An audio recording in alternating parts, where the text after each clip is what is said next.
کا سوال یہ بنتا ہے کہ جو آپ کہہ رہے ہیں کہ ناقابل تردید شواہد ہمارے پاس 9 مئی کے حوالے سے موجود ہیں، وہ تو عدالتوں سے اڑ چکے ہیں۔ 9 مئی کے بے شمار مقدمات تو چھوٹی عدالتوں سے ہی اڑ چکے ہیں، وہ تو نہیں ٹک سکے جو ناقابل تردید شواہد تھے آپ کے۔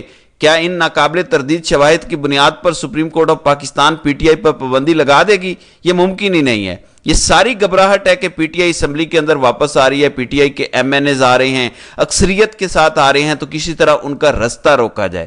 اب سپریم کورٹ تو ایسا نہیں کرے گی، جب سپریم کورٹ سے ایسا ان کے حق میں فیصلہ نہیں آئے گا پی ٹی آئی پر پابندی لگانے کا، تو پھر وہ ایک محاذ کھلے گا کہ دیکھیں عدلیہ عمران خان کی فین ہے، ججز کو عمران خان پر کرش ہے، ججز کی بیگمات کو عمران خان پر کرش ہے، لہٰذا بیگمات جیت گئیں۔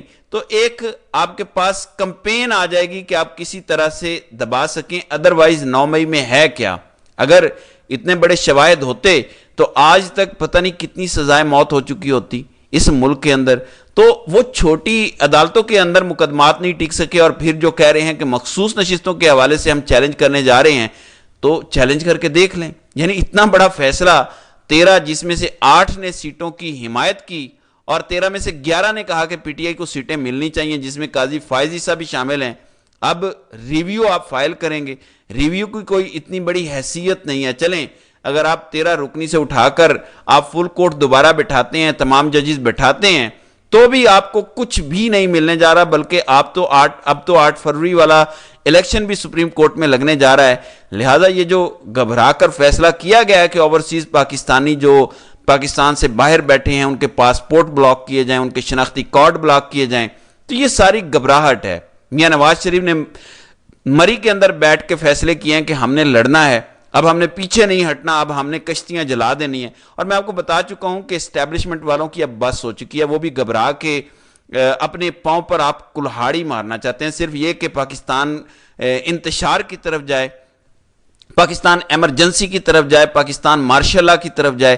صرف اب آخری کوشش یہ ہو رہی ہے، اس کے علاوہ کچھ نہیں ہے۔ کہا جا رہا ہے کہ سپریم کورٹ کے ججز سوشل میڈیا کے زیر اثر ہیں، اس کے اثر و رسوخ میں ہے، لہٰذا سوشل میڈیا کی وجہ سے وہ عمران خان کے حق میں فیصلے دیتے ہیں۔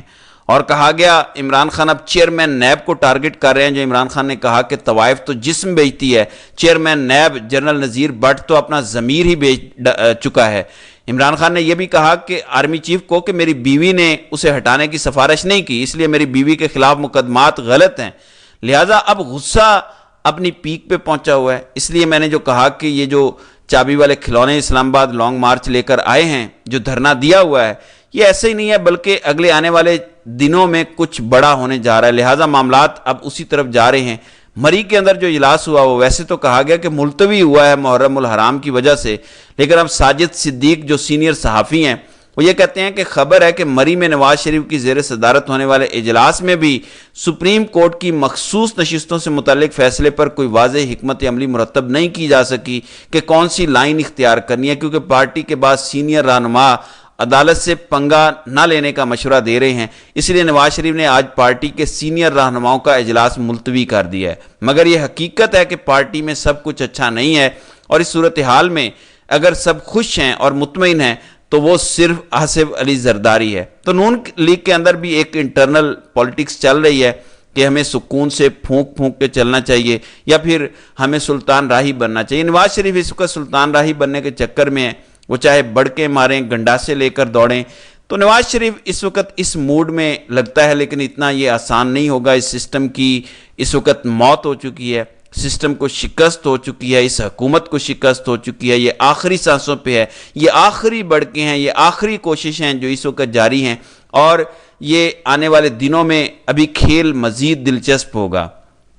پھر دوسری جانب آج زرتاج گل کی بھی عمران خان سے ملاقات ہوئی ہے، اور عمران خان نے کہا کہ جو مخصوص سیٹیں دینی ہیں خواتین کو، تو اس کے حوالے سے زرتاج گل، کمل شوذب اور سماویہ طاہر کو کہا ہے کہ وہ فیصلہ کریں کہ کون کون سی خاتون مخصوص سیٹوں کے لیے ڈیزرو کرتی ہیں اور کون کون سی نہیں ڈیزرو کرتی۔ تو دیکھتے ہیں کہ آئندہ آنے والے دنوں میں مزید کیا ہوتا ہے۔ تو ناظرین کرام، آپ کی اس ویڈیو کے حوالے سے کیا رائے ہے؟ آپ اپنی رائے کا اظہار کامنٹ سیکشن میں ضرور کیجیے گا۔